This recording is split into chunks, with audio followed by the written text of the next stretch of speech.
Boa noite para você. Abraão, as promessas e o tempo do fim. Vamos ver o que negócio é esse. Nós vimos ontem, nós vimos no sábado, foi sábado? Não. Sei lá, nós vimos um dia aí que o juízo, ele acontece desde que o dilúvio aconteceu, dá para a gente pegar um padrão aí, né, das ações divinas em relação aos juízos, quando eles manifestam em relação aos juízos na terra. Isso acontece em 4 fases. A primeira você apaga, declínio da humanidade, proclamação do juízo. Nós vimos que o ser humano nos dias do dilúvio estava em declínio. Noé foi encarregado de fazer a proclamação. Depois houve o julgamento em si, né, que foi o dilúvio. E depois o resultado, que foi um novo mundo. Então, hoje, nós vamos aplicar esse esquema hermenêutico aí no caso de Abraão, da experiência de Abraão. Vamos ver o que acontece. Primeira fase, declínio da humanidade.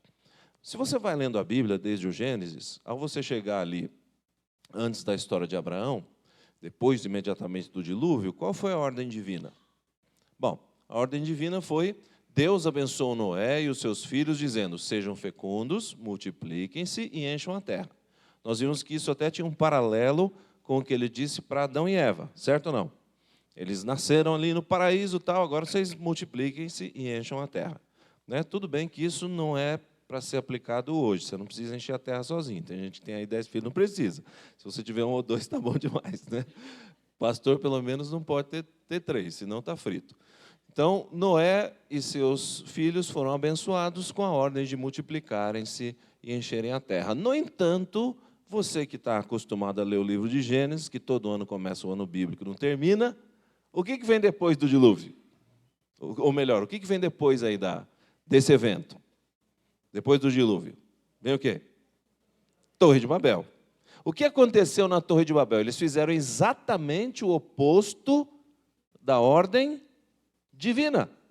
A ordem divina era: multipliquem-se e encham a terra, espalhem-se pelo planeta. E o povo da Torre de Babel fez o quê? Venham, vamos construir uma cidade, uma torre, cujo topo chegue até os céus, e tornemos célebre o nosso nome. Eles não estavam preocupados com Deus, estavam preocupados consigo mesmos. Muitas coisas aqui nesse pequeno texto dão indícios de que era uma gente rebelde contra Deus e suas ordens. Vamos tornar célebre o nosso nome, para que não sejamos espalhados por toda a terra. Eles usam a mesma expressão que Deus usou para Noé, para dizer: nós não vamos sair daqui a coisa nenhuma. Nós vamos fazer uma torre e vamos chegar até o céu. E eu não duvido que eles ainda pensassem assim: nós vamos colocar o dedo na cara de Deus e ver como é que ele reage. Então, você tem um declínio da humanidade na sequência aí do dilúvio, com a atitude do ser humano, imediatamente após o dilúvio. Isso se configura na Torre de Babel. Proclamação, que é a segunda fase. Qual foi a proclamação? Deus tomou uma decisão a respeito. Em Gênesis 11, de 5 a 7, nós lemos assim: então o Senhor desceu para ver a cidade e a torre, que os filhos dos homens estavam construindo. E o Senhor disse: eis que o povo é um, e todos têm a mesma língua. Isso é apenas o começo, agora não haverá restrição para tudo o que planejam fazer. Venham, vamos descer e confundir a língua que eles falam, para que um não entenda o que o outro está dizendo. Então Deus proclamou um juízo em relação à rebeldia do povo em relação à Torre de Babel. Ok. O julgamento em si, como ele se processa? Bom, assim o Senhor os dispersou dali pela superfície da terra e pararam de edificar a cidade. Ou seja, foi executado o juízo. Ele já tinha feito um juízo investigativo, lembra? Lembra de quando apresentamos o tema de Noé? Antes de o dilúvio acontecer, Deus já tinha feito um juízo investigativo e ele descobriu que só Noé era justo. Na torre é a mesma coisa. Ele já fez aqui um juízo investigativo e aí ele aplicou o juízo. Só que no caso aqui, a gente ainda não vê um remanescente. Então assim o Senhor os dispersou dali, pela superfície da terra, e pararam de edificar a cidade. Por isso a cidade foi chamada Babel, porque ali o Senhor confundiu a língua de toda a terra, e dali o Senhor os dispersou por toda a superfície da terra. Ou seja, Deus, de uma forma ou de outra, fez com que o ser humano cumprisse a sua ordem. Espalhou aquele povo pela terra. Ok. Terceira fase, vamos só nos lembrar aqui de novo das 4 fases, para a gente entender a terceira fase. Então, primeira fase é o declínio, nós já vimos, o povo se rebelando através da Torre de Babel. Deus proclama um juízo, julga, espalha o povo, e antes do resultado, eu não sei se você se lembra, mas o juízo de Deus, ele sempre acontece em quantas fases? Duplo, o juízo de Deus é duplo. Antes de expulsar Adão e Eva do paraíso, ele fez roupas de pele. Antes do juízo, existia sempre uma benção. Antes de Caim andar errante pela terra, Deus colocou um sinal nele para que ele não fosse morto. Então, nós vimos que o juízo de Deus ele acontece sempre de maneira dupla. E aqui, no caso da Torre de Babel, não foi diferente. Agora, aonde entra a bênção antes do juízo final? Não é? Deus estabeleceu o juízo na humanidade, espalhou essa gente pela terra. Mas aqui ainda falta a fase da bênção. Nós não vimos esta fase aqui no caso da Torre de Babel. E é aqui que Abraão entra. Se você ler a história bíblica na sequência com cuidado, vai ver que imediatamente após o relato da Torre de Babel, o Gênesis relata a história de quem? Do bendito do Abraão, que ainda era Abrão. Abrão e sua família, eles encarnam o aspecto positivo do juízo, que é sempre duplo, um negativo e um positivo. Só que aí, neste caso, a bênção vem posteriormente a espalhar a humanidade pela terra, por razões óbvias, você vai ver. Ok? Então, é aqui que entra Abraão. Abraão é a fase positiva do juízo. Deus espalha o povo e, imediatamente, a Bíblia relata a história de Abraão. E como é a história de Abraão? Esse é um negócio interessante. Gênesis 12, de 1 a 3. O Senhor disse a Abrão, pai, como é que é? Pai poderoso, eu acho. E Abraão é pai de muitas nações. Se alguém souber melhor aí, depois me corrige. Não agora, para não ficar com vergonha. Então, saia da sua terra e da sua parentela, e da casa do seu pai, e vá para a terra que lhe mostrarei. Farei de você uma grande nação, e o abençoarei, e engrandecerei o seu nome. Seja uma bênção, abençoarei aqueles que o abençoarem, e eu amaldiçoarei aquele que o amaldiçoar. Em você serão benditas todas as famílias da terra. E a gente está acostumado a pegar essa frase bíblica e entender que foi Jesus que cumpriu essa promessa. E é verdade. Mas havia muito mais a respeito da família de Abraão, do que nós conseguimos enxergar imediatamente. Bom, para começar, Abraão ele devia ser uma bênção através de 3 elementos. Primeiro, a terra que Deus daria a ele. O Senhor disse a Abraão, sai da tua terra, da sua parentela, da casa do seu pai, e vai para a terra que eu te mostrarei. O que era a Palestina? O que era Canaã? Canaã era uma ponte natural entre a África, que está aqui embaixo, a Europa, que está aqui, e a Ásia, que está aqui. Todo mundo queria ocupar a Palestina. Porque quem ocupasse aquele pedaço de terra controlava o comércio do mundo conhecido. Era um pedaço de terra muito valioso. Um tequinho de nada aqui, você atravessa... Oh, saudade daquela viagem, né? Que a gente fez para lá. Você atravessa Israel aqui num dia, cara. São, acho que, 700 quilômetros de ponta a ponta, e aqui são 130. É um paísinho de nada. Mas é a ponte natural entre 3 continentes, é uma coisa fabulosa. Então, Deus, estrategicamente, colocou o seu povo ali, que deveria ser uma bênção para a humanidade, num lugar onde, obrigatoriamente, todo mundo queria morar e passar. Bom, segundo elemento da bênção divina. Aqui. O Senhor disse a Abraão, sai da tua terra, vou te dar a terra, e farei de você uma grande nação. Esse é o segundo elemento que torna Abrão, neste caso ainda Abrão, a bênção em contraposição à maldição da Torre de Babel. Ele seria uma grande nação. Agora, não é só isso. Essa grande nação tinha um objetivo. E o objetivo era ser uma bênção para a humanidade. Esse é o aspecto positivo do juízo. O aspecto positivo do juízo, depois da Torre de Babel, é Abrão e seus descendentes. Agora, como isso se processa? Vamos ver aqui em Gênesis 17, de 1 a 8, e esse texto é comprido, eu não projetei. Se você puder me acompanhar, Gênesis 17, de 1 a 8, nós vamos ver essas bênçãos ampliadas. Depois eu vou projetar ali as partes importantes, mas por enquanto nós vamos ler aqui para ter um contexto melhor, contextualizar melhor.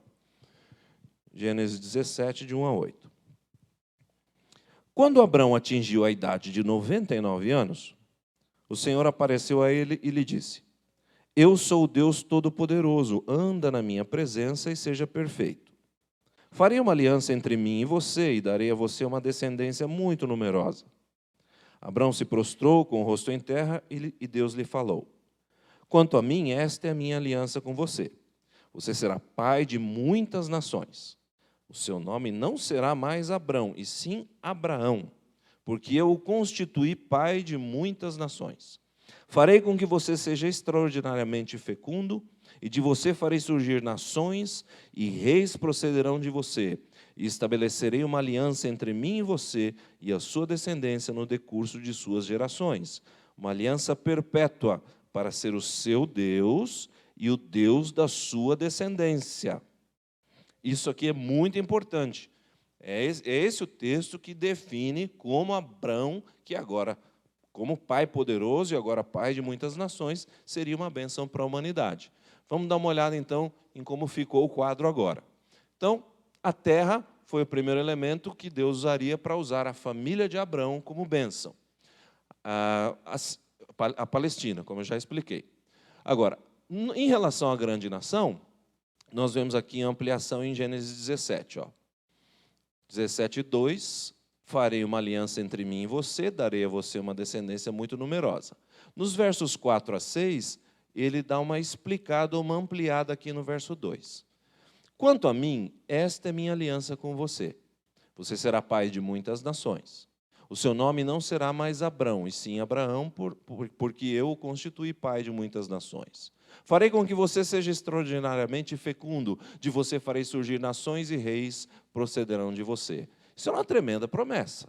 Você já imaginou Deus, né, o Criador do universo, aparece para você um dia e diz assim: olha, a sua família, a sua descendência vai ser de reis e gente muito poderosa. E em você todas as famílias da terra vão ser abençoadas. Isso era uma coisa, não era pequena, coisa pequena, né? E nós estamos acostumados com a história. Mas se você se colocar no lugar de Abraão, imagina. Então, o número da família, o fato da família ser numerosa, dos descendentes ser numerosos, já era importante para o pessoal daquela época, porque isso significava que Deus estava abençoando. Uma mulher estéril achava que Deus tinha alguma coisa contra ela. Ela ou seus pais ou seus avós haviam pecado. Deus tinha alguma coisa contra ela. Muito filho, muita bênção. Essa era a cultura da época. Então, isso aqui era importantíssimo para eles. Agora, como Deus ia usar essa família? Em Gênesis 17:2, farei uma aliança entre mim e você e darei a você uma descendência numerosa. Nos versos 7 e 8, ele expande um pouquinho isso. Estabelecerei uma aliança entre mim e você e a sua descendência. Aqui está a chave de como Abrão e sua família seriam uma bênção para a humanidade. Deus queria usar essa família para estabelecer uma aliança entre ele mesmo e a descendência de Abrão. Aliança perpétua, para ser o seu Deus e o Deus da sua descendência. Ou seja, Deus aparece para você e diz assim: eu vou te dar uma família imensa, da onde virão reis e da onde virão nações. Só que tem o seguinte: eu quero ser o Deus de vocês. Não pode ser o Deus cananita, não pode ser o Deus amorrita, não pode ser o Deus hitita, não pode ser o Deus grego. Eu é que tenho que ser o Deus de você. Eu quero ser o seu Deus, o Criador do universo. Eu quero ser o seu Deus. É isso que Deus está fazendo com Abrão aqui. É uma aliança, por enquanto unilateral. Deus diz: eu vou te dar, e não estou pedindo nada em troca. O que eu quero é que você ande nos meus caminhos. Você não tem nada para me oferecer. Eu só quero que você me ame e me obedeça. O resto, deixa comigo. Essa era a aliança que Deus estava fazendo aqui. Darei a você e a sua descendência a terra onde você é estrangeiro, a terra de Canaã. Blá, blá, blá. Então, o importante aqui é que Deus queria ser o Deus desta família, dessa descendência. Agora, alguns autores, eu acho que isso aqui é um pouco forçado, mas eu vou apresentar para você. Para mim, às vezes faz sentido, às vezes é um pouco forçado. Alguns autores chegam a comparar as promessas que Deus fez a Abraão, agora a Abraão, com eventos do Gênesis, que ocorreram no paraíso, na queda de Adão e Eva. Então, dá uma olhada. Em Gênesis 3, em relação à terra, lembra que Deus usou a terra, a família e um relacionamento especial com a família de Abraão para ele ser uma bênção. Então, o primeiro elemento, a terra. A Adão ele disse: por ter dado ouvidos à voz da sua mulher e comido da árvore que havia ordenado que não comesse, maldita é a terra por sua causa.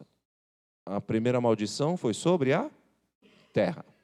Em fadigas você obterá dela o sustento durante os dias de sua vida. Ela produzirá cardos, espinhos e ervas daninhas, e você comerá a erva do campo. A primeira maldição é sobre a terra. E a primeira promessa de bênção para Abraão, que seria uma bênção sobre a humanidade, seria dar a terra. Curioso, né? Tudo bem. Pode ser até meio forçado, mas é curioso. O segundo elemento. Em relação à grande nação. A mulher, ele disse: aumentarei em muito os seus sofrimentos na gravidez. Com dor você dará à luz filhos. O seu desejo será para o seu marido, não é? Ele seria o líder a partir dali, não um opressor, mas um líder, e ele a governará. Nós vamos usar esse elemento aqui, a descendência. Sofrimento na gravidez, com dor você dará à luz filhos. Qual foi a segunda promessa de Abraão? Eu vou fazer de você pai de muitas nações. Filhos, muitas nações. O que Adão e Eva perderam no paraíso, Deus está restaurando, através da experiência de Abraão. O relacionamento, que é o modo como a família de Abraão seria uma bênção para a humanidade. Em Gênesis 3, 23, por isso o Senhor Deus o lançou fora do jardim do Éden, para cultivar a terra. Em Gênesis 3, 8, Deus aparece, Adão e Eva estão escondidinhos, nus, com vergonha. Deus pergunta: cadê vocês? E a gente calcula que Deus, pela viração do dia, toda a viração do dia, todo pôr do sol, eu imagino, ele ia até o jardim lá, né, ou todo amanhecer, não lembro bem o que Ellen White fala sobre isso, mas o fato é que ele ia todo dia no jardim para bater um papo com Adão e Eva. Quando eles foram expulsos do jardim, essa presença divina acaba. Eles são impedidos de voltar para o jardim, de usar o fruto da vida e de ter contato direto com o Criador. Por isso, inclusive, Deus estabelece o dom profético, certo? Porque a presença de Deus face a face não é mais possível. E aí o profeta entra na jogada. Mas o que Adão e Eva perderam ao sair do jardim? Acima de tudo, o contato direto com o Criador. E o que Deus disse que ele queria na experiência de Abraão? Eu quero fazer uma aliança entre mim e você e a sua descendência. Eu quero ser o seu Deus. Tudo que Adão e Eva perderam no Éden, através de Abraão e a sua família, Deus queria restaurar. É, no mínimo, interessante. Agora, o que isso tem a ver com a gente, né? Vamos ver. Até porque, se você parar para pensar, eu faço aqui uma pergunta. Será que essas promessas foram cumpridas? Tenta voltar no tempo agora comigo e se colocar ali como um habitante de Canaã, ou mesmo alguém da família de Abraão. O tempo foi passando, você ouviu essas histórias, não tinha nada escrito ainda, não tinha Bíblia. Era tradição oral. O vô ia falando para o neto contava para o filho para o bisneto, e assim a coisa ia. E você foi ouvindo essas histórias. Mas o tempo foi passando e a vida foi acontecendo. Será que essas promessas bonitas que nós discorremos até agora, de fato aconteceram? Vamos ver. Bom, 60 anos depois de Abraão chegar em Canaã, Gênesis 17, 7 e 8 é o que ele diz: sou estrangeiro e morador entre vocês. Deixem-me adquirir uma sepultura na terra de vocês, para que eu possa sepultar a minha falecida mulher. Abraão, 60 anos depois dele estar em Canaã, ele não tinha nem lugar para sepultar a sua esposa. Será que as promessas estavam acontecendo? Cadê a terra? Segunda coisa, grande nação. Ele seria uma grande nação. Só tinha um problema, né? Quando ele chegou em Canaã, a primeira coisa que aconteceu foi a terra estava desgraçadamente seca, em falta. Não tinha comida, ele teve que ir para o Egito. Se você fosse Abraão, ou Abraão no caso, e você ouvisse o Deus do universo falando para você, vai, sai daí da sua casa, vai para a terra que eu te mostrarei, e lá você vai ser uma grande nação. E você chega lá onde Deus mandou você parar o carro, abrir o trailer, montar a sua barraca, aí você descobre, não tem nada para comer aqui. Não, não tem não, tem que ir para o Egito. O que você pensaria desse Deus? E hoje nós falamos, se a gente andar direitinho com Deus, tudo vai dar certo na vida da gente. Não é tão simples. Algumas pessoas por aí, algumas denominações pregam isso, né? Se você for bonzinho, Deus te dá tudo, a vida vai ser redonda, que nem escola. Não vai mesmo. Mas esse é outro assunto. A segunda coisa, ele seria uma grande nação, só tinha um problema, né? Quando ele chegou, Abraão chegou no Egito, o faraó cobiçou a esposa dele. Quando ele foi para Gerar, se eu não estou enganado, Abimeleque cobiçou a esposa dele. E Isaac, da mesma forma, anos depois, pegaram a esposa dele também e levaram para o palácio, e quase que essa gente acaba tendo a descendência de um rei gentil, e não um rei chamado por Deus. Já parou para pensar nisso? Foi por um triz. E vou te falar, tudo isso aconteceu porque, nós vamos ver daqui a pouco, porque Abraão falhou também, né? Para ser uma grande nação, como é que pode? Sara era estéril, Rebeca era estéril, e Raquel era aqui, ó, Abraão, Isaac e Jacó, todo mundo, todas as esposas não podiam ter filhos. Como é que vai ser uma grande nação um negócio desse? Deus abençoou essas mulheres, essa aqui só teve um filho. Como é que um cara desse vai ser uma grande nação? Aí o filho também enfrenta o mesmo problema, e aí o neto também, a esposa é estéril. Que raio? Será que essas promessas estão sendo cumpridas? Está tudo errado esse negócio. Será que esse é o povo de Deus? Você já pensou isso da igreja adventista? Não responde, eu já. Será que esse é o povo de Deus? Parece que está tudo errado. Não tinha que ser diferente? Bom, e em relação ao relacionamento que Deus queria ter com Abraão, e Abraão teria que estender esse relacionamento às pessoas ao seu redor. Abraão tinha que ser uma bênção. Será que ele foi? Ele mentiu para Faraó, falou, minha esposa é minha irmã. E por isso Faraó pegou a esposa dele. Outra coisa, mentiu para Abimeleque, que também pegou a esposa dele e levou para o palácio. Não é minha esposa, é minha irmã. Mentiu. Tem meia verdade. Meia verdade, mentira. Mentiu. E criou confusão. O pai da fé. Não sei se você gostaria de ser esposa de Abraão, depois de ouvir uma história dessa. Que o pai da fé era um mentiroso, e dizia, se você fosse bonito, ele ia ainda, vai que me matam por sua causa, fala que é minha irmã, mas se me levarem para o palácio, tudo bem, a gente dá outro jeito. É esse o pai da fé, cara. É isso aí. Está se sentindo melhor? Eu estou. Bom, ele intercedeu por Sodoma e Gomorra. A cidade foi destruída. Não adiantou nada. Isaac incomodou seus vizinhos. Isaac teve a mesma experiência do pai, mentiu dizendo que a esposa era sua irmã. Um outro Abimeleque, né, que era, sei lá, se era parente do anterior, mas tinha o mesmo nome, também pegou a esposa de Isaac, levou para o palácio, foi a confusão. Depois que ele liberta a esposa de Isaac, Isaac cava um poço, aí os filisteus começaram a ficar com inveja, porque o Isaac prosperava, os rebanhos de Isaac se multiplicavam, Isaac cavava um poço, a água saía, Deus abençoava, ele falou, sai do meio da gente. Um homem desse está sendo uma bênção para a humanidade? Aí ele foi para outro lugar, cavou outro poço, e aí o povo daquele outro lugar, que eu esqueci o nome agora, depois você lê a Bíblia um pouquinho para te fazer bem, né, em Gênesis 26, aí aquele povo daquele lugar também disse, sai de longe de nós, porque vocês só arranjam confusão. Essa gente que devia ser uma bênção. E para terminar, Jacó era um cara complicadíssimo, os seus filhos aqui, a sua filha, Tamar, foi estuprada por um cidadão ali da região, os filhos bolaram uma boa vingança, Né? Falaram assim, você que estuprou nossa irmã, mas tudo bem, você quer casar com ela? Quero. Então tá bom, é só vocês se circuncidarem, vai dar tudo certo. Esse é um costume da nossa tribo aqui, né? Da nossa família. Se vocês se circuncidarem, aí a gente pode fazer uma festona depois e tal, e você pode casar com a nossa irmã. Então tá bom. E todos os homens se circuncidaram. Quando eles estavam no dia da maior dor, foram lá os irmãos de Jacó matar todo mundo. Sobrou ninguém. Aí Jacó teve que sair do lugar, porque ele disse, agora eu sou um cheiro de maldição nessa terra. É essa família de Abraão que devia ser uma bênção. Essa aí, ó. Você já pensou que está tudo errado na sua igreja?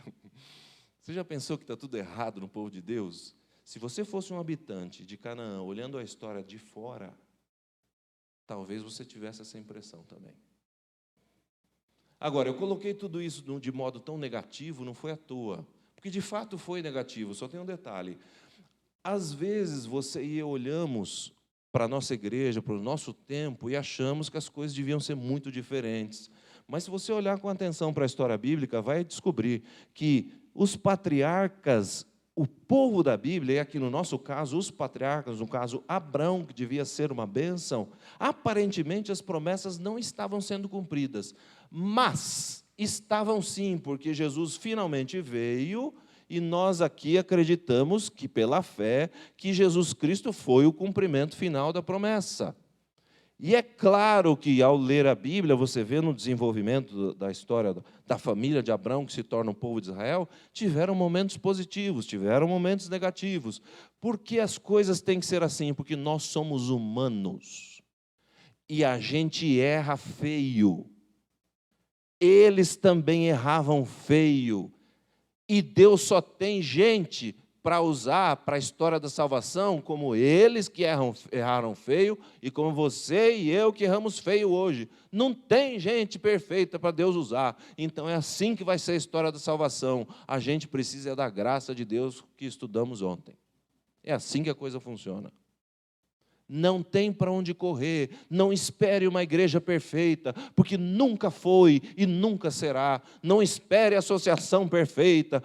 Porque se eu tivesse lá ia ser a mesma porcaria, ou pior. A realidade é essa. Por quê? Porque Deus não tem gente perfeita para usar. Tem gente como nós, como a família de Abrão, mas Deus, através da sua mão silenciosa, da sua vontade silenciosa e perfeita, Ele vai levando as coisas para finalmente se cumprir a promessa. E é pela fé que a gente deve continuar confiando nesse Deus e não se preocupando se as coisas estão andando do modo como deveriam.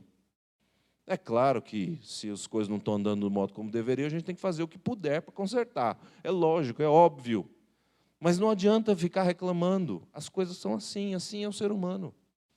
Se você der um passo para trás e tentar olhar a história toda num panorama, vai ver que as pessoas sempre foram difíceis. E Deus usou as pessoas que Ele tinha nas mãos. Me fala um cara sem ser Enoque. Isso porque a gente não tem muito da história dele, não tem nada da história dele, na verdade. Andou com Deus, foi trasladado. Puf. Mas sem ser Enoque, me fala alguém que foi muito bonzinho. Aparentemente José, mas também parecia meio metido, né? Contava o sonho por irmãos, assim, você nunca sabe se ele não tinha mesmo a intenção de provocar aquela gente. A verdade é que Deus usa as pessoas, ou alcança o ser humano onde ele está. Cabe a você e eu deixarmos que Ele mude a nossa vida. E para terminar, essas promessas são para você? Claro que são. Veja Apocalipse capítulo 21, de 1 a 4. Vi novo céu e nova.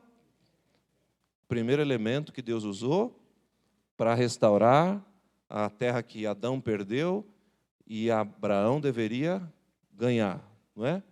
Terra. Só que essa terra que nós vamos ganhar é uma nova terra. Essas promessas são para você, num outro panorama, numa outra dimensão. Esse agora é o novo mundo que a gente espera, depois do fim deste planeta.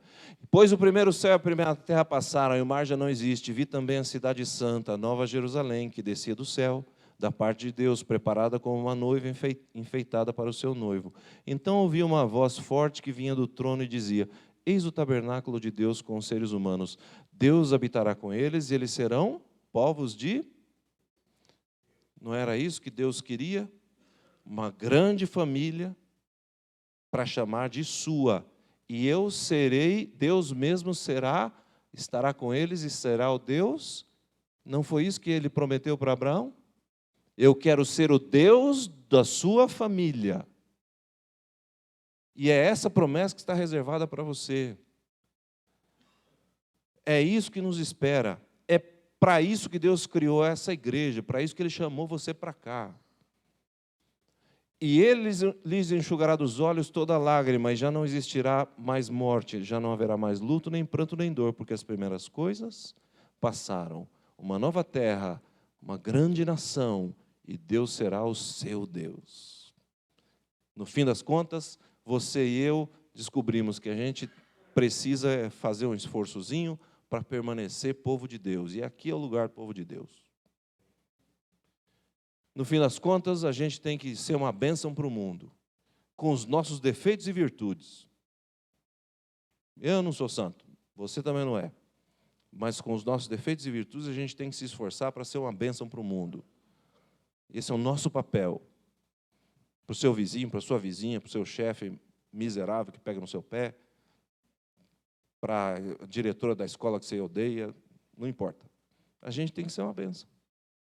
Essa é a nossa tarefa. Essa é a nossa missão. E, no fim das contas, nós vamos habitar na nova terra. Eu creio que, pela graça de Deus, não é? A gente desejando de coração, como Davi se arrependeu de coração, a gente se arrependendo de coração, desejando de coração, essas promessas são para nós e não só para Abraão. Que Deus te abençoe.